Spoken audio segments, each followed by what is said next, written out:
Bienvenidas y bienvenidos a su programa, ya lo dijo la Corte, en el cual analizamos los fallos emblemáticos, las sentencias más importantes del máximo tribunal de la República. En esta ocasión vamos a comentar, vamos a analizar el amparo directo en revisión 3376/2018. Esta sentencia nos va a permitir reflexionar sobre dos figuras que permiten la convivencia en el seno familiar. Me refiero al concubinato y al matrimonio, pero también nos va a permitir abonar en una reflexión que la Suprema Corte de Justicia de la Nación realiza en torno a las consecuencias económicas y patrimoniales de elegir una forma de convivencia u otra. Esto en el contexto de una sociedad plural, como es la sociedad mexicana, en una sociedad que ha venido cambiando, que ha venido evolucionando y en donde incluso el propio derecho de familia ha transitado de un modelo, digamos, un tanto limitado, un tanto antiguo en algunos aspectos, a un modelo incluyente y sobre todo imbuido, respetuoso de los derechos humanos. Para analizar este tema, le doy la bienvenida al programa a Carlos Michel. Carlos, muy bienvenido, qué gusto tenerte aquí. Y a Eduardo Aranda. Eduardo, qué gusto también, qué privilegio que nos acompañen. Y te pido, Eduardo, que nos ayudes a entender los hechos del caso que dan lugar al surgimiento de lo que a la postre será esta decisión tan importante de la Suprema Corte. Por favor.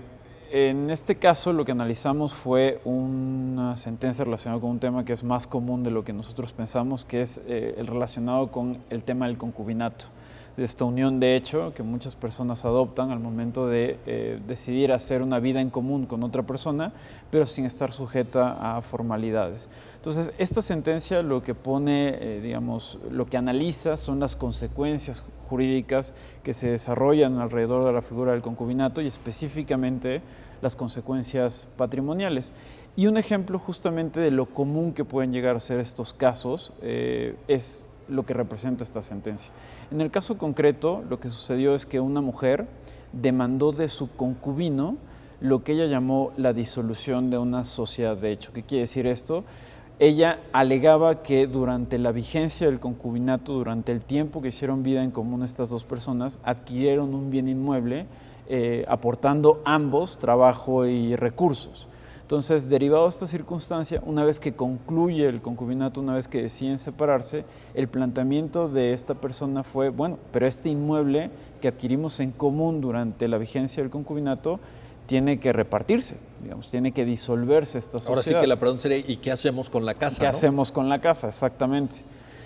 Entonces planteo en el estado de Morelos una controversia del orden familiar para reclamar esta disolución de la sociedad de hecho y su demanda fue admitida. Una vez que dicta sentencia el juez de primera instancia en el estado de Morelos, declara improcedente la acción, pero lo importante son las razones. Y básicamente lo que estima el juez de primera instancia en el estado de Morelos es que es improcedente la acción porque no hay un régimen jurídico aplicable a esa petición de la concubina. O sea, la idea es que el legislador de Morelos no dijo nada. Exactamente, cuando reguló la figura del concubinato no estableció un régimen patrimonial para esta figura, a diferencia de lo que sucede con el matrimonio, que como sabemos normalmente existen dos regímenes, el de sociedad conyugal o el de separación de bienes. Tratándose del concubinato no se dijo nada. Entonces el juez familiar dijo, pues como no hay nada, la ley no está diciendo nada, no hay una base jurídica con la cual se pueda resolver tu pretensión y por lo tanto la acción es improcedente.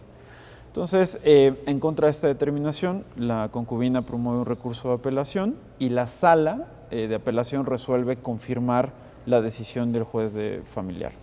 Entonces, ante eso promueve un amparo directo y lo que alega fundamentalmente es que hay una discriminación en su perjuicio porque considera que por el solo hecho de ser concubina y no haberse casado o contraído matrimonio, se le está privando de la posibilidad de defender su patrimonio a través de la disolución de esta sociedad. De hecho, a través de la repartición de este bien inmueble que ella considera adquirieron de común los dos concubinos. Entonces, o sea, el argumento de ella es, si yo me hubiera casado, sí tendría derecho a la mitad de la casa. Exactamente. Ahora, como, digamos, por las razones que sean, que quizá no sean relevantes ahorita, establecimos un concubinato, entonces ya me quedé sin... Exactamente, ya no puedo alegar esta disolución, ya no puedo pedir que se repartan los bienes por el simple hecho de haber adquirido, o más bien de haberse entrado en un concubinato y no haber celebrado un matrimonio. Entonces eso es discriminatorio en mi perjuicio. Y entonces eso es fundamentalmente lo que plantea en el juicio de amparo. De dicho juicio conoce un tribunal colegiado y el tribunal colegiado lo que le responde es: no hay una discriminación porque la figura del matrimonio y la figura del concubinato son figuras que son distintas. Y esta distinción en una de sus aristas o en una de sus partes es que el concubinato está sujeto, más bien no está sujeto a ningún tipo de formalidad. Y si no está sujeto a ningún tipo de formalidad, eso implica que no está sujeto a un régimen patrimonial. Entonces, como no hay consecuencias extraordinarias, porque justamente lo que queremos en el concubinato es una unión de hecho, no puedes exigirle o no puedes pedir que se establezca un régimen patrimonial. Entonces, como digamos esa diferenciación tiene una razón de ser, no hay una discriminación. Contra esa determinación promueve un recurso de revisión, que es un recurso extraordinario, del cual conoce esta Suprema Corte de Justicia, y en el que lo que se tiene que plantear para poder acceder a esta vía es violaciones fundamentalmente a derechos humanos o directamente a preceptos constitucionales. La procedencia es muy limitada. Es muy limitada. No estamos hablando de una cuarta instancia, porque de repente los abogados dicen, pues contra lo que diga el colegiado también. No, en principio lo que diga el colegiado es, digamos, cosa juzgada o una resolución ya firme. Hasta y ahí queda, termina. en el amparo directo, en la sentencia de amparo directo. Ahí culmina. Pero por excepción puede proceder un recurso totalmente extraordinario ante esta Suprema Corte de Justicia, pero las condiciones, digamos, por decirlo de manera muy general, es que se plantee un estudio directo sobre derechos humanos o bien interpretaciones directas de preceptos constitucionales o bien tratados internacionales, pero en materia de derechos humanos. En este caso en concreto se cumplió esa condición porque lo que planteaba esta persona, esta concubina, era la interpretación del primero constitucional y el cuarto constitucional, porque ella lo que sostenía es que era discriminatorio que no se le permitiera, por ser concubina, disolver una sociedad en común que había hecho al adquirir, ambos aportando bienes para adquirir un inmueble. Entonces lo que ella sostenía es que privarle de esa posibilidad de repartir ese bien por el simple hecho de ser concubina era discriminatorio y además atentaba contra el cuarto constitucional desde el punto de vista de los distintos modelos de familia que están tutelados en nuestra Constitución. Y es así como llega el caso a la Suprema Corte y es a partir de esto que se genera esta sentencia y los temas más o menos que se abordaron en ella. Muy bien.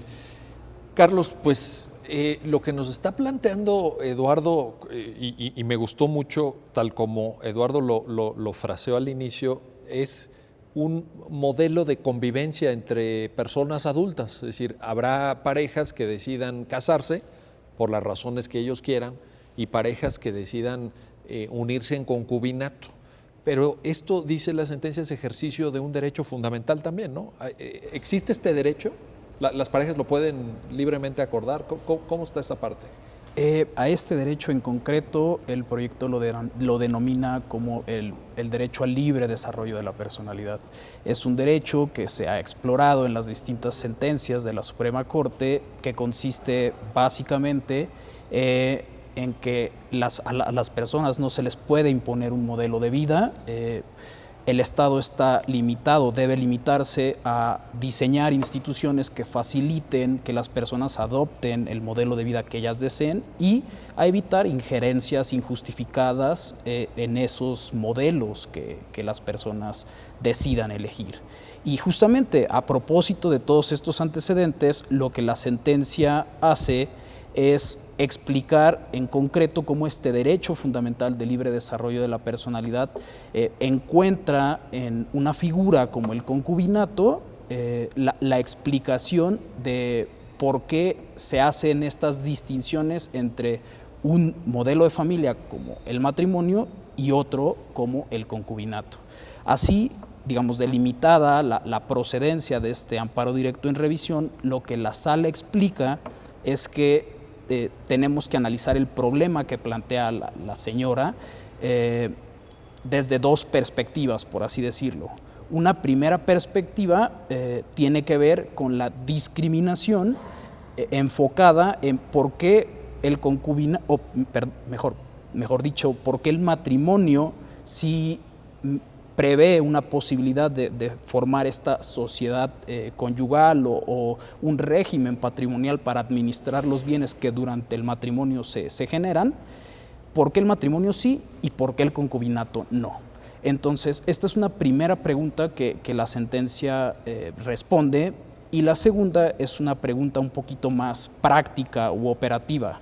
Digamos, superadas las diferencias entre concubinato y matrimonio que forman parte de la primera pregunta, la otra pregunta era, bueno, ¿y si yo ya en concubinato integré un patrimonio común, por qué no puedo disolverlo?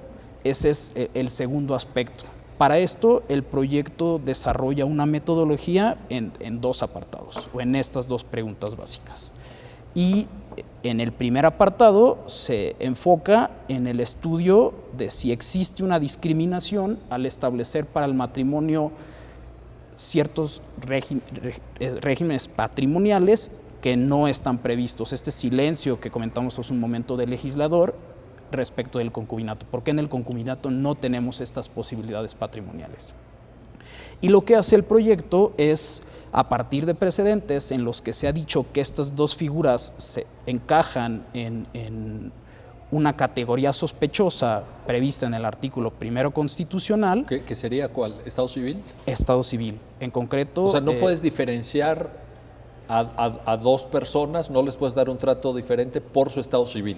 Así es. Si el legislador le da un trato diferente, entonces semáforo amarillo o semáforo rojo y a categoría sospechosa. Se prenden las alertas. Se prenden las alertas. Lo que detona que entonces el juzgador que analiza este tipo de medidas tenga que ser más estricto, más intenso en el análisis de su apego a la Constitución. A ver, ahorita vamos a explorar esto porque me interesa mucho lo del escrutinio estricto y la configuración de categoría sospechosa.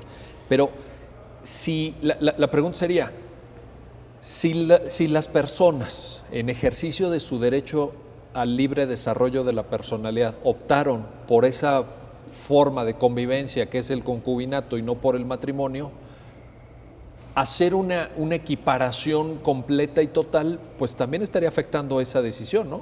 Claro, porque precisamente lo que se busca con la creación de instituciones distintas es que la persona tenga opciones para ejercer su derecho. Y esas opciones a su vez traen sus propias consecuencias. Desde luego. O sea, son opciones, pues sí, pero piensa en esto porque luego va a pasar 1, 2 y 3 y en la otra opción pues tendrá consecuencias diferentes, pero yo creo que es una forma de tratar, digamos, como adultos a los adultos, ¿no? Claro. Y que, bueno, en función de sus planes de vida, de los propósitos que ellos persigan, pues puedan adoptar entre una u otra de las modalidades que el orden jurídico prevé para los planes de vida. Entonces, precisamente, si empezamos a generar equiparaciones injustificadas entre figuras, lo que vamos a terminar haciendo es una desnaturalización de estas opciones. Y en vez de tener 3 opciones de planes de vida, lo que vamos a terminar teniendo es uno solo, porque ya todos... A lo mejor uno solo con diferente nombre, ¿no? Claro. Le puedes llamar concubinato, pero mira, las consecuencias jurídicas del concubinato son exactamente las mismas que el matrimonio. Dices, pues entonces, ¿cómo queda eso? Y bueno, creo que estos argumentos son los que tiene muy presentes la sentencia a la hora de analizar esta primera pregunta que reitero, es discriminatorio que para el matrimonio sí se prevean ciertos regímenes patrimoniales y que esos mismos regímenes no se prevean para el concubinato. Lo que hace entonces la sentencia es desarrollar un test, que es la metodología que comúnmente se utiliza frente a este tipo de argumentos, para determinar si hay una justificación, una razonabilidad y si esta distinción es objetiva desde el punto de vista jurídico. Es decir, Eduardo, te pregunto, lo que tiene, a ver, la metodología es, ya la sentencia explica, y Carlos en esto fue muy claro, que pudiera haber ¿cómo le llamamos? Un foco amarillo, foco una rojo. señal de alerta, creo que, ¿no? Está la alerta prendida. Sí. ¿Por qué? Porque hay un trato diferenciado con base en estado civil, concretamente en estado marital, por ahí lo menciona la sentencia, ¿no? Bueno, ¿y entonces qué hay que hacer? Llevamos a cabo este test, ¿cómo le llamamos? ¿Test de razonabilidad? ¿Cómo le llamaría? Pues es como una especie de examen, ¿no? Exactamente. Lo que sucede es que en tratándose del principio de igualdad, es algo que también lo ha venido reiterando la Suprema Corte de Justicia. El principio de igualdad no quiere decir que tratemos igual en todos los casos y en todos los supuestos, sino que el principio de igualdad básicamente, digamos, de manera general lo que busca es una igualdad de derechos de las personas frente a situaciones que son equiparables o más o menos similares.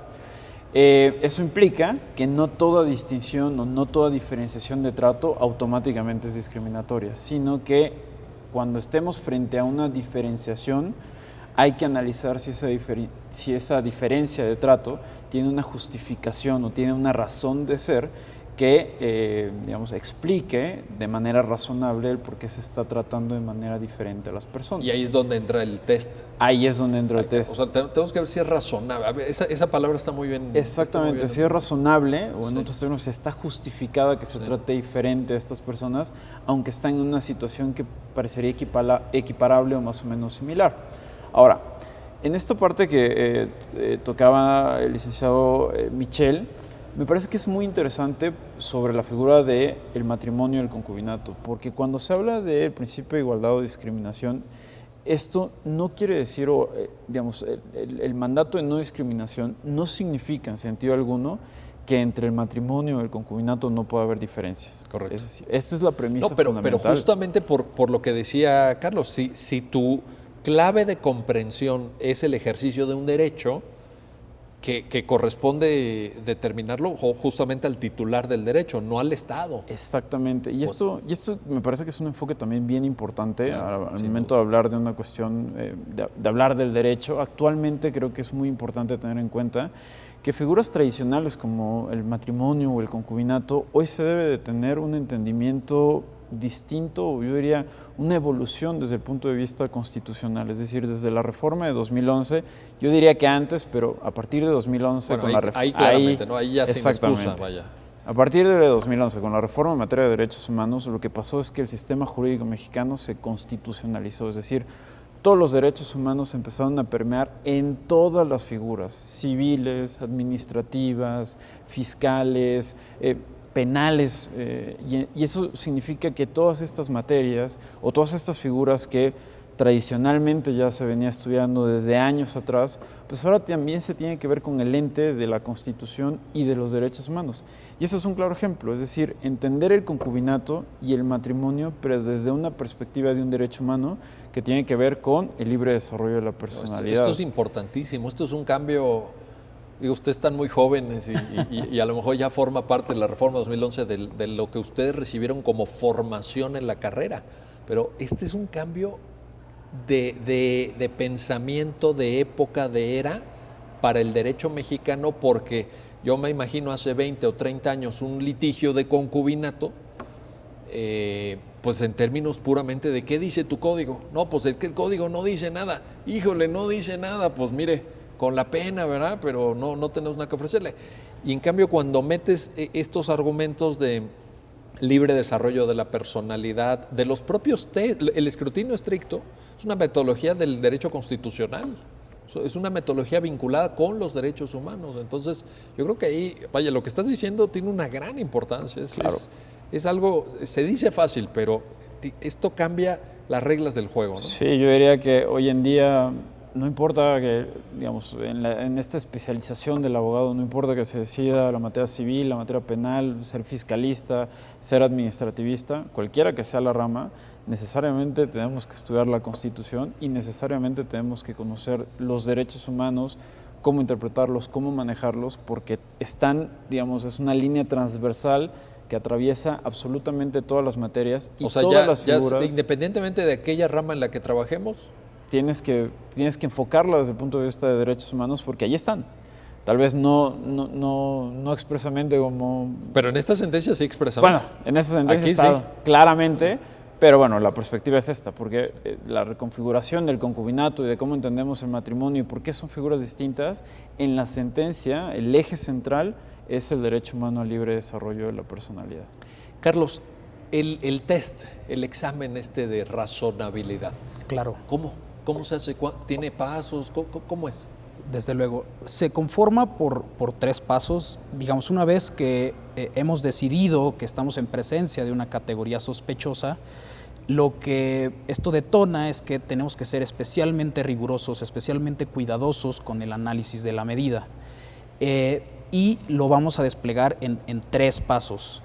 El primero de ellos es determinar si esta medida bajo análisis persigue una finalidad imperiosa desde el punto de vista constitucional, a diferencia de un test ordinario, por así decirlo, en el que solo tendríamos que ver que la medida persiga un fin constitucional. Ya le quitamos la parte de lo imperioso, ya no sería tan necesario si estuviéramos un test ordinario. Aquí tiene que ser algo muy claramente protegido por la Constitución. Exacto, que no haya duda que la Constitución de manera fuerte, por así decirlo, persigue un fin constitucional, porque tenemos de lado un foco rojo, como comentábamos hace un momento, que nos dice que podría estar presente un componente discriminatorio de los que tradicionalmente hemos o han sido utilizados por el legislador para hacer diferencias que no tienen justificación, como el género, la religión, el estado civil, la condición económica, etcétera. Están contenidas en el artículo 1 constitucional.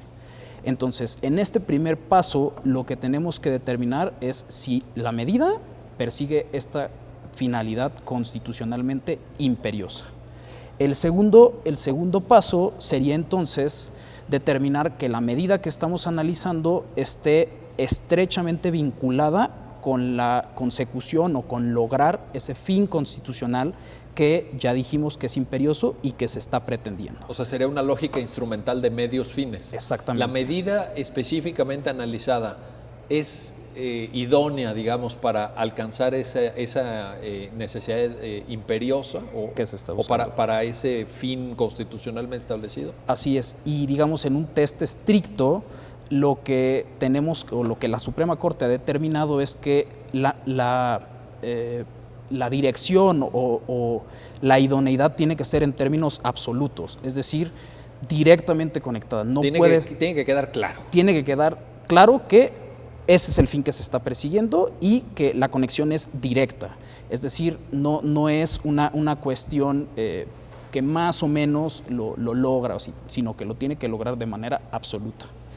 Esa es la diferencia cuando es un test estricto y un test ordinario. Y el tercer punto a determinar es que esa medida, la forma en la que el legislador determinó instrumentar o legislar lo relativo al concubinato sea la forma menos lesiva del derecho que está involucrado, que en este caso, bueno, es el libre desarrollo de la personalidad. Ahí tenemos el test de razonabilidad. Vamos a hacer una pausa. No se vayan, regresamos enseguida porque ahora lo que queremos que nos comenten nuestros invitados es estos 3 pasos, cómo se aplicaron a este caso concreto para seguir comprendiendo, para seguir analizando estas diferencias entre concubinato y matrimonio y sobre todo el régimen patrimonial que se aplica en cada caso, porque tomar una decisión, que una pareja tome una decisión de vivir en matrimonio o de vivir en concubinato, pues tiene consecuencias en su economía, en los bienes que va acumulando, juntando la pareja, y de esto todos se deben hacer, por supuesto, cargo. Regresamos enseguida, no se vayan.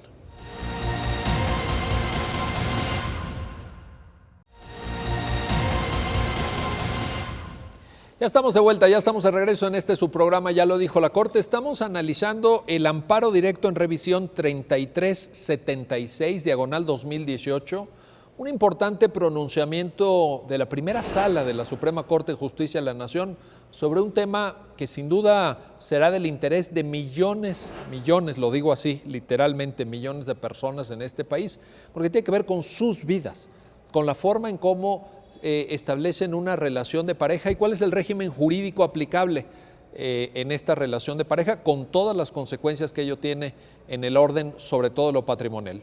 Regresamos pues con Eduardo Aranda. Pues Carlos antes del corte nos había explicado los 3 pasos de este test de razonabilidad. Yo lo que te quiero pedir, Eduardo, es que nos ayudes a entender ya en el caso concreto cómo fue aplicado este test. Sí, claro. Bueno, hablar de la metodología del proyecto pues, a veces es un poco complicado porque es una cuestión técnica, como bien lo explicó el licenciado Michel. Es la metodología que nosotros ocupamos cuando se está entre un planteamiento de violación al derecho a la igualdad o si se quiere ver desde la otra perspectiva, desde una discriminación que alega una persona. Entonces como que es un concepto técnico, desmembrarlo en estos pasos, a veces es complicado seguirlo porque es una cuestión que tiene que ver con... Pero a mí me pareció que Carlos lo explicó extraordinariamente Extraordinariamente bien. Claro. Ahora el siguiente paso es cómo traducimos eso a un caso concreto y ahí también es un reto importante. Como veíamos en el caso quedaron sentadas varias premisas, es decir que por un lado el hecho de que haya distinciones entre matrimonio y concubinato no es discriminatorio en sí mismo, por el contrario el derecho al libre desarrollo de la personalidad exige que estas figuras sean distintas para que las personas puedan tener opciones de qué modelo de vida adoptar, sobre todo cuando quieran hacer una vida en común, matrimonio o concubinato. Pero específicamente cuando se hablan de estas diferencias entre una y otra figura, hay que analizar si está justificada esta diferencia y para analizar si está justificado, pues empleamos esta metodología. En el caso concreto, la pregunta que señalaba el licenciado Michel ¿es válido que para el matrimonio se establezca un régimen patrimonial como sociedad conyugal, separación de bienes, y que para el concubinato no se prevé esa misma disposición?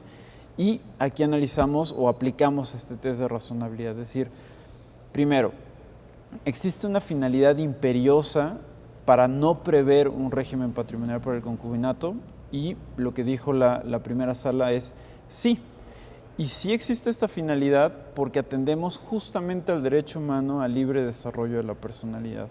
Lo que se busca es que este modelo que llamamos concubinato siga desprovisto de formalidad, es decir, entre menos regulación haya, pues es justamente lo que lo consolida como un régimen de hecho en el que nosotros simplemente podemos optar por unir nuestra vida a otra persona y esa simple decisión basta para ya formar un modelo de familia. Y ese modelo de familia ya tiene que estar tutelado. Ahora, y en esto estoy pensando lo siguiente, Eduardo. Esto aplica para, digamos, la entrada en el concubinato, ¿no? Como tú le dices, bueno, tomo la decisión, pero también para la salida. Claro. Porque ahí viene una discusión con el colegiado. Claro, claro. Es decir, si las personas deciden unirse en una situación jurídica que está tutelada por el orden jurídico mexicano, pero que se basa en una idea de desformalización, o sea, no ir al juzgado, no hacer la ceremonia, no firmar, en fin, o manifestar de una manera solemne tu decisión de contraer matrimonio. Ok, y entonces esa decisión que se toma en ejercicio del derecho al libre desarrollo, ¿cómo opera para la salida también? Exactamente. Que es un tema... Exacto, y es el punto central del argumento del colegiado. Es decir, si la entrada a este modelo lo determina el que no haya formalidades, pues el momento de disolverlo, pues sigue la misma regla, es decir, que no haya formalidades. En el momento en el que yo decido ya no tener esa vida en común, pues muchas gracias y nos vemos. Y se acabó, no tiene que haber nada más. Fue un gusto conocerte. Me dio mucho gusto conocerte. Vivimos unos cuantos años juntos, pero bueno, pues hasta aquí llegamos. Y no se necesita nada más. En ese momento en el que deja de haber esta decisión, o más bien en el que se toma la decisión de terminarlo, basta. Entonces, desde este punto de vista, es el que no se prevea consecuencias jurídicas de entrada para esta terminación de la relación, pues parece acorde con el modelo y por tanto parece acorde con el derecho al libre desarrollo de la personalidad. O sea, le pondrías palomita al primer paso. Le pondríamos palomita al primer escalón. La falta de formalidades consolida el concubinato como un modelo informal y por lo tanto sigue una finalidad constitucionalmente imperiosa. ¿Cuál es el segundo escalón? Como bien lo explicaba el licenciado Michel Regalado, pues es la idoneidad, pero es una idoneidad estricta, es decir, tiene que haber una clara conexión entre la finalidad que se persigue y el modelo que se adoptó. Entonces, justamente aquí, ¿cuál fue la decisión adoptada por el legislador? No prever nada, no establecer un régimen. ¿Eso se conecta directamente con el libre desarrollo de la personalidad? Sí, porque como lo hemos dicho, consolida el concubinato como una opción más a la cual puede optar la persona que quiera hacer vida en común con otra, pero sin sujetarse a formalidades. No hay un régimen patrimonial, eso, digamos, es otra palomita para el segundo escalón. Y el último escalón, que aquí me parece que es el que, digamos, decanta la solución ya del caso concreto, es la medida menos restrictiva, y lo que dice la sala es, sí lo es, porque seguimos en esta misma línea.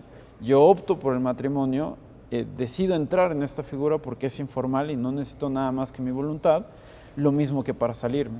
Entonces, el hecho de que no prevea un régimen patrimonial para esta situación es justamente la medida menos restrictiva para que yo pueda optar por ese modelo, en contraposición al matrimonio, que tiene todo un régimen de formalidades, un régimen de consecuencias jurídicas, que es justamente lo que yo no quiero. Entonces llevamos 3 palomitas. Entonces llevamos las 3 palomitas. El hecho de que el legislador, lo que dice la Corte entonces es, el hecho de que el legislador del Estado de Morelos no haya previsto una consecuencia patrimonial, un régimen patrimonial en el caso de que se disuelva el concubinato, no es inconstitucional. No es inconstitucional, no es discriminatorio. Ahora, ahí Carlos, la pregunta sería, bueno, pero los concubinos lo pueden establecer o no lo pueden establecer, o es aquí cómo es, o cada quien sus cosas. Estoy pensando en la práctica. Imagínate una pareja que está viendo este programa y que dice, oye, una pareja joven, ¿no? Dice, oye, nos casamos, no nos casamos, nos unimos en concubinato, ¿qué va a pasar? Porque esto también, obviamente, hay que pensarlo en escenarios, digamos, menos trágicos y más trágicos, porque también uno puede decir, ¿y qué pasa si en vez de disolver el concubinato, pues uno de ellos fallece? O sea, también el régimen de sucesiones, ¿no? O sea, la consecuencia patrimonial, vaya, estamos hablando de algo muy serio. ¿Qué sucede? ¿Ellos lo establecen? ¿Lo pueden? ¿Qué margen hay ahí? Claro, esto viene en conexión con la segunda pregunta que la sentencia resuelve justamente en este caso. Y es si de alguna u otra manera, sabiendas de que no es lo mismo el matrimonio que el concubinato y que el orden jurídico no tiene la misma protección del patrimonio en común que se genere una vez que las personas han optado por una u otra modalidad de vida, ¿qué va a pasar si de todas maneras nosotros llegamos a un acuerdo de voluntades donde determinamos que lo que hagamos en común va a formar parte de un pequeño fondo y porque el orden jurídico no nos va a dar la misma protección que sí da, por ejemplo, a quienes optan por la vía del matrimonio? O sea, cuando dices un fondo, vamos a abrir una cuenta a nombre de los dos. O en el caso, ¿no? Como decía Eduardo, vamos a comprar una casa. Sí. O sea, son decisiones que la gente, o un carro. Oye, necesitamos un carro para ir al trabajo, ¿verdad? Vamos a comprar un carro, a ver, tú ponle tanto, yo le pongo tanto, yo le completo, o yo pago la mensualidad del carro, ¿verdad? Desde luego. Es el día a día. Y la idea, en principio, que la sentencia muestra es que ciertamente el concubinato es una modalidad de familia que está desprovista o que a diferencia del matrimonio se piensa sin todas estas consecuencias jurídicas que se van a generar mientras de hecho estemos haciendo vida en común. Entonces, ok, pero ¿qué pasa después si ya lo hicimos? Entonces, es también discriminatorio, que es la segunda pregunta, insisto, que la persona que promovió este amparo directo en revisión le hace a la Corte. Es discriminatorio que si yo ya generé bienes con una persona y la opción que utilizamos es el concubinato, no me discrimina si para el matrimonio sí hay una forma de disolverlos y para mí no. Entonces, lo que la sentencia dice es una cuestión de distinguir entre cuestiones inherentes, cuestiones naturales al concubinato y acuerdos de voluntades generados entre las partes dentro del concubinato, que son dos cuestiones distintas. Lo que la sentencia explica es no hay que ponernos a establecer que lo que al interior, los acuerdos que se generan entre las personas al interior o durante esta relación de concubinato sean elementos naturales o esenciales del concubinato, sino de simplemente una relación de hecho, un plan de vida que entre dos personas decidieron optar, pero que la modalidad que decidieron, que utilizaron, no condicione la disolución o el reparto de estos bienes generados al interior del plan de vida. Es más o menos lo que se trata de explicar. Cuando te refieres a estos acuerdos, entonces la Corte, digamos, le da una cierta cobertura a estos acuerdos que pudieran tener consecuencias patrimoniales, pero ¿tienen que ser expresos? ¿Estás pensando en un contrato? Vamos ante el notario decimos, oye, cada quien puso tantos millones para la casa o tantos cientos de miles de pesos, en fin, lo que haya costado la casa allá en Morelos, ¿verdad? O este integrante de la pareja fue el que pagó tantas mensualidades del carro. No sé, ¿es eso? ¿O pueden ser acuerdos? Porque imagínate la multiplicidad de supuestos en la vida de dos personas donde, híjole, a veces pues ni lo tienes tan planeado ni tan platicado. Habrá parejas que sí, ¿no? Me imagino que en una pareja que esté un abogado, dice, oye, no, mejor vamos al notario, ¿verdad? Aunque seamos concubinos, pero que el notario dé fe de que me estás entregando tanto para la casa o que me estás entregando tanto para el caso. Pero imagínate la multiplicidad de personas que están viendo este programa o personas que pudieran estar interesadas en el tema. ¿Pueden ser tácitos estos acuerdos? Desde luego, y es muy importante esto que mencionas, porque lo que la Corte explica, la primera sala en esta sentencia, es que esto es un problema probatorio, es decir, de caso por caso. Cada asunto tiene sus particularidades y el juez habrá de analizar estas determinaciones, acuerdos o formas entre las personas para establecer, adquirir cuestiones dentro de esta relación que deciden establecer dentro de una relación de concubinato. Y eso no choca o no tiene por qué condicionar los elementos del concubinato, por así decirlo. Si nosotros llegamos a un acuerdo de esta casa la vamos a comprar entre los dos para hacer vida juntos bajo una figura como la del concubinato, bueno, porque yo pongo el 50%, tú pones el 50%, ese es un problema de prueba. Es decir, aquí está, te exhibo el depósito, el depósito de que yo puse el 50%. Sí. Entonces, ahora lo que se busca o lo que se pregunta es protección a estos acuerdos tomados, no como elementos esenciales del concubinato, sino como elementos o decisiones de vida tomadas por dos personas al interior de una figura como el concubinato. Ahora, Eduardo, Carlos decía algo interesante que empata mucho con lo que nos hiciste favor de exponer en la primera parte en relación a cómo ha cambiado todos estos temas y cómo ahora la lógica es de derechos. Carlos en un momento de su comentario decía, bueno, aquellas personas que a sabiendas entran en una relación de concubinato o en una relación de matrimonio, etcétera, y yo me quedo con esto. Y un poco es la idea, el objetivo de este programa también, servir para difundir la cultura jurídica, más allá del gremio de abogados, aunque yo creo que la mayor parte de quienes ven el programa son abogados, pero más allá de lo que a nosotros como abogados nos preocupa y nos incumbe profesionalmente, decirle a la gente qué derechos tiene y cómo puede hacer valer esos derechos. Aquí la pregunta sería, esto conlleva también, y más ahora que Carlos hacía referencia al tema pruebas, esto conlleva una asesoría jurídica o una información jurídica, porque tienes que saber también en qué te estás metiendo. Claro. Hay veces que se enteran de esto que estamos platicando cuando ya rompieron la relación, ya disolvieron el convenio y dicen, oye, ¿y qué hacemos con la casa? ¿O qué hacemos con el carro? ¿O qué hacemos con la cuenta? O resulta que el carro 75% tú lo pagaste y 25% la otra parte. Y ¿qué pasa? Hace falta información, ¿no? Claro, totalmente. Lo decías muy bien, me parece que la lógica de la figura del concubinato, más que una cuestión pensada, es una cuestión vivida. Es decir, no qué buena frase. Qué atinada frase. Me parece que es una cuestión de... Pero es que sí es, ¿eh? Sí, exactamente. Estamos felices, queremos compartir una vida, pues vamos a vivir juntos.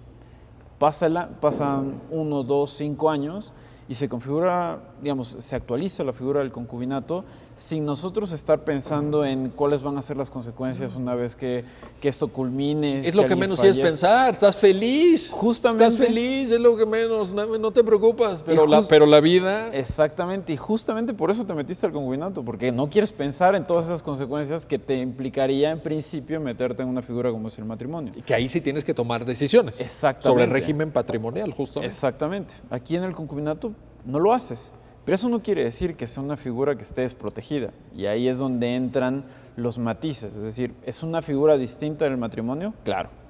¿Es una figura que está basada en la informalidad? Por supuesto.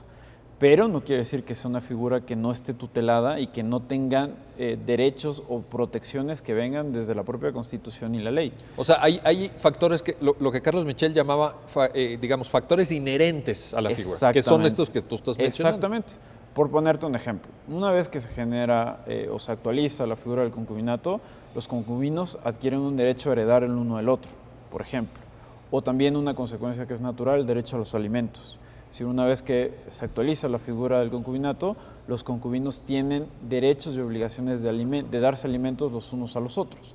Entonces, son obligaciones que nacen con la figura, aunque nosotros no lo estemos pensando, aunque nosotros inclusive no lo queramos, esas son cuestiones que nacen por protección de las propias personas.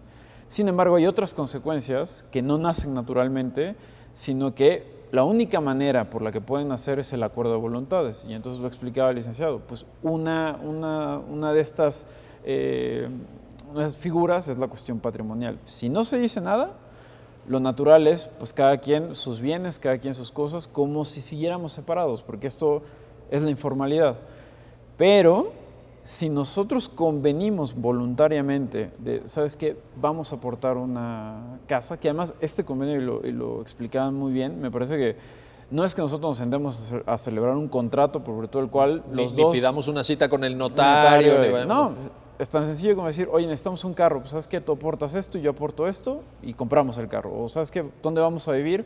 Pues yo tengo tanto dinero, tú tienes tanto dinero, pues vamos a juntarlo. Eso lo dice la sentencia, ¿no? Exactamente, es algo demasiado común, Sí. Pero es una decisión que está acompañada al concubinato, es decir, ya se salta el escalón de la informalidad natural y se llega a un acuerdo de decir, bueno, pues hay un patrimonio en común que está conformado por esfuerzo y recursos comunes. Entonces, cuando ya estamos en esta figura y decidimos terminar la relación, ¿qué va a pasar con estos bienes? ¿No? Y entonces parece que, y lo que dice la primera sala es, cuando ya llegamos a este escenario, entonces sí es discriminatorio que no les des la oportunidad a los concubinos de disolver esa sociedad en común. Entonces, no importa que la ley no lo diga, hay una sociedad de hecho, convinieron en que así fuera, y entonces dale los instrumentos jurídicos para que ellos lo puedan disolver. Ahora, tú juez tendrás que ver en los hechos o en las pruebas si está acreditado este convenio, ya sea expreso, ya sea tácito, pero si tú llegas a esa convicción, es decir, si efectivamente existió ese convenio, darle la posibilidad de que se disuelva ese vínculo patrimonial. Ahora, en esto, porque ya Carlos lo advertía y tú ahorita lo estás volviendo a señalar y es muy importante, si el tema es un tema probatorio, suponiendo que efectivamente, como debe suceder en el 99% de casos, no fueron ante notario, no celebraron expresamente un convenio estableciendo condiciones patrimoniales, etcétera. Yo creo que el mensaje que le podemos dar también a las personas que están viendo el programa es, señora, señor, etcétera, guarde usted sus recibos, guarde usted sus comprobantes, porque a la hora de probar, o sea, a ver, y pruebe usted que aportó tanto para el carro.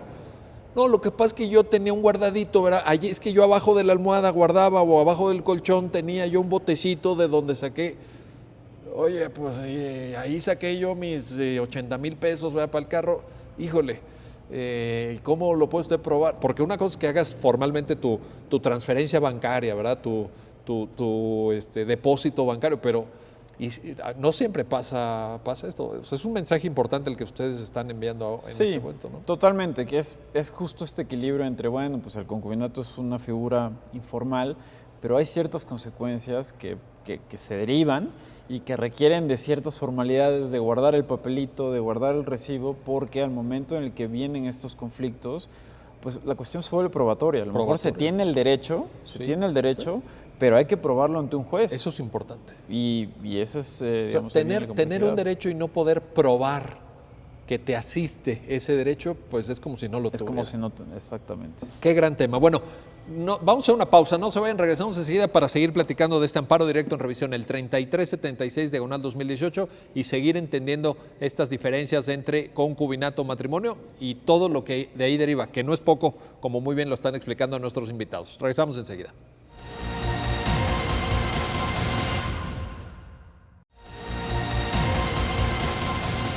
Bueno, ya estamos de regreso, ya estamos de vuelta en su programa, ya lo dijo la Corte, y estamos analizando, estamos comentando con Eduardo Aranda, con Carlos Michel, este amparo directo en revisión 3376/2018, un tema de la mayor importancia para millones. De verdad, me gusta repetir esta idea, millones de personas que tienen que tomar decisiones de vida, decisiones de cómo conviven con sus parejas a través del concubinato o del matrimonio.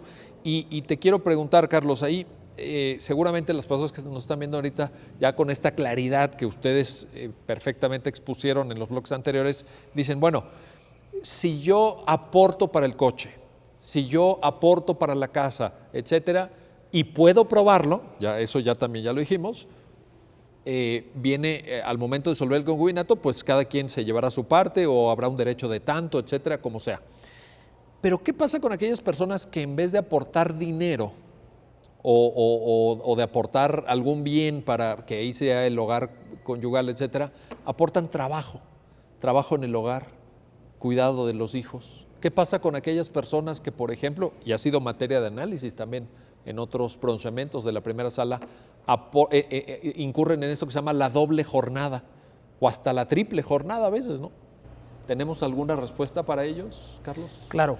Bueno, lo que la sentencia menciona a ese respecto es que la cuestión de la doble jornada atiende a medidas tal vez de otra naturaleza, no propiamente a la patrimonial, a medidas compensatorias, como por así decirlo, los alimentos, estas cuestiones que cuando se detecta que uno de los concubinos se dedicó preferentemente a las labores del hogar, a cuestiones que no tienen un valor justipreciable en dinero, bueno, ¿de qué otra manera se le puede compensar?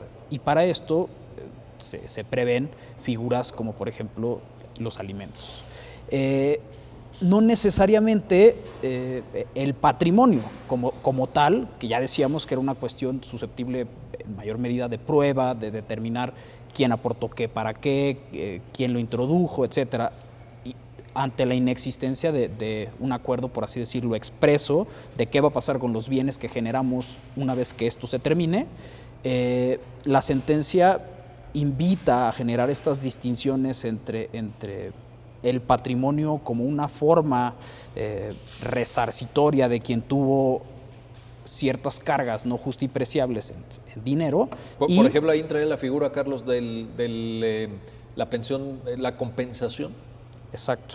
Sí, los alimentos, esta cuestión de entre ellos fijarse cantidades para compensar que tal vez durante este tiempo la persona que estuvo dedicada a las labores del hogar, el cuidado de los hijos, etcétera, bueno, no pudo dedicarse al mundo laboral, al desarrollo de las actividades que hubiera podido hacer si no hubiera estado enfocada en las cuestiones. O a lo mejor trabajó, pero no trabajó de tiempo completo, o con la Así misma es. energía, o con la misma dedicación, o con la misma intensidad por tener la doble jornada, ¿no? Así es. También podría incurrirse en esa situación.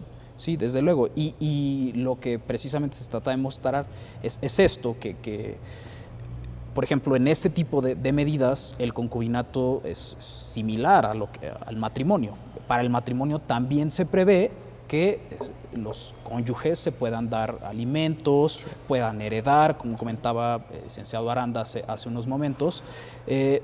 No todo tiene que ser igual, pero algunas cosas coinciden. Lo que se trata es de hacer ajustes o mostrar que las sentencias lo que hagan es no desnaturalizar las figuras, es decir, no empezar a generar equiparaciones que lo que hagan es distorsionar o desvanecer los elementos por los que a una persona le convenía una modalidad respecto de otra. Que además esa decisión la tiene que tomar cada quien, ¿no? Así es. No, tampoco veo por qué un criterio de un legislador o incluso de un tribunal de justicia tenga que imponerse sobre la voluntad de dos personas adultas que deciden convivir, porque eso también se asocia a un modelo de familia, digamos, un plan de vida virtuoso o Desde luego, que también estaría ya fue siendo impuesto por el propio Estado y no decidido a voluntad por las partes. Ahora, entonces, Eduardo, ¿hay protección patrimonial para los concubinos? Digamos, eso sí tiene que quedar muy claro. En términos de lo que Carlos Michel decía, quienes vivieron o viven incluso, porque también es algo que a lo mejor en esta relación idílica no te preocupa, pero no está de más tomar tus prevenciones, tus precauciones. Quienes están viviendo en concubinato o quienes ya vivieron en concubinato no tienen por qué sentirse desprotegidos patrimonialmente. No es que estén descobijados, para decirlo de manera muy... Exactamente. Como hemos platicado, es decir, partimos de la idea de que el concubinato es una situación informal, desprovista de ciertas consecuencias, digamos, naturales que podríamos predicar del matrimonio, pero eso no quiere decir que sea una figura que esté desprotegida. Es decir, una vez que nosotros optamos por este modelo de unión de vida, por este proyecto de vida, se generan una serie de consecuencias que tienen o que son atinentes a la protección de las personas. El derecho a heredar, el derecho a los alimentos y, por ejemplo, este tema que mencionas de la indemnización compensatoria me parece que es fundamental y se toca también en esta sentencia. Es decir, lo que dice la sentencia es, si tú entras a un concubinato, digamos, como consecuencia normal, no se va a generar un régimen patrimonial entre las personas. Es decir, cada quien va a hacer sus bienes porque eso es lo que es acorde con la naturaleza de la figura. Y eso es lo que dice la legislación de Morelos, por cierto, en el caso concreto. Lo que dice por omisión. Sí, por omisión. Por sí. omisión, lo que no, digamos, lo que deja... Lo que deja abierto ahí. Exactamente. Sí, correcto. Exactamente, lo que sugiere.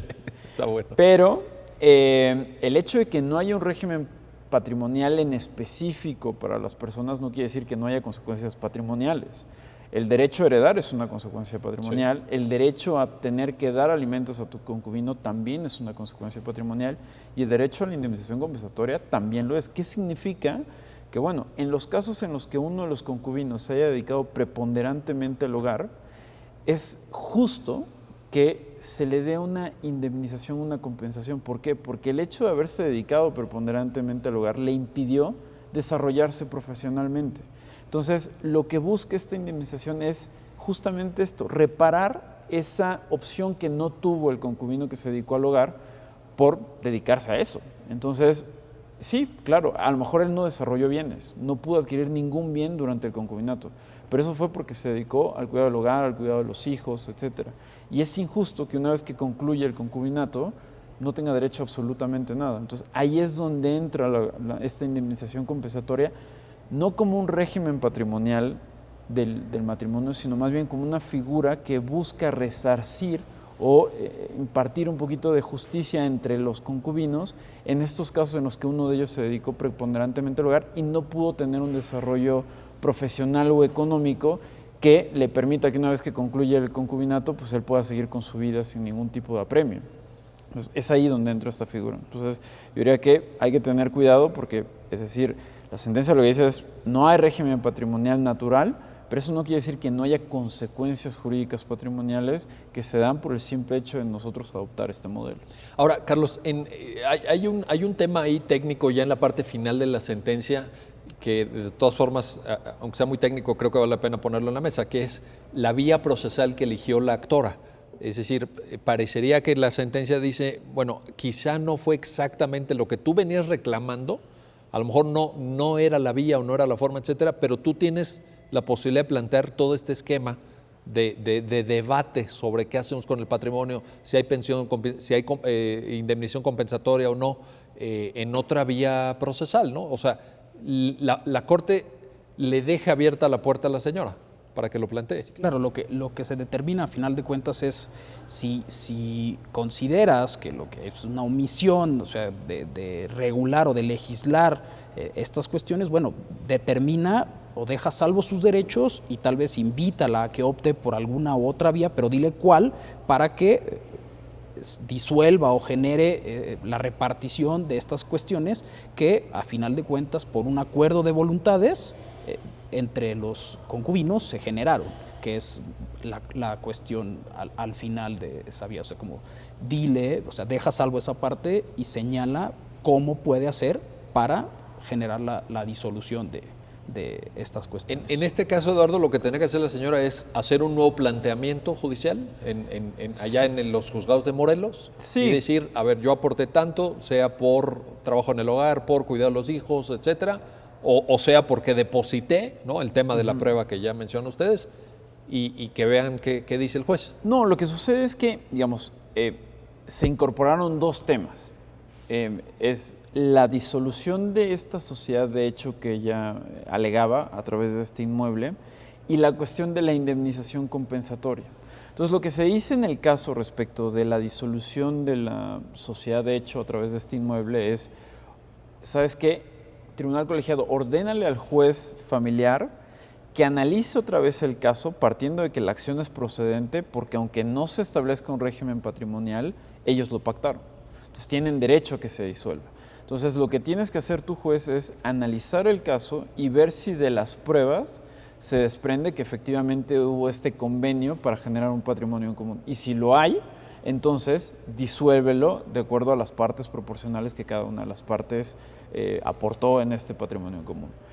Y respecto a la indemnización compensatoria, lo cierto es que esta pretensión o esta solicitud es completamente independiente, porque no tiene que ver con esta... Esa es la que se va a un nuevo juicio, entonces. Exactamente, entonces respecto de esta, deja salvo sus derechos para que si ella lo quiere hacer valer en otro momento y a través de otra vía, lo pueda hacer, pero esto ya no tiene que ver con el régimen patrimonial, que es la pretensión que se hizo valer en el juicio, y aunque existe este derecho, hácelo saber y déjalo para si ella lo quiere hacer valer en otro momento, que lo haga. Perfecto. Eduardo Aranda, Carlos Michel, gracias por sus comentarios y gracias a usted que hace posible este programa. Nos vemos pronto para un nuevo análisis y comentario de los fallos emblemáticos, las sentencias más importantes del máximo tribunal de la República. Hasta pronto.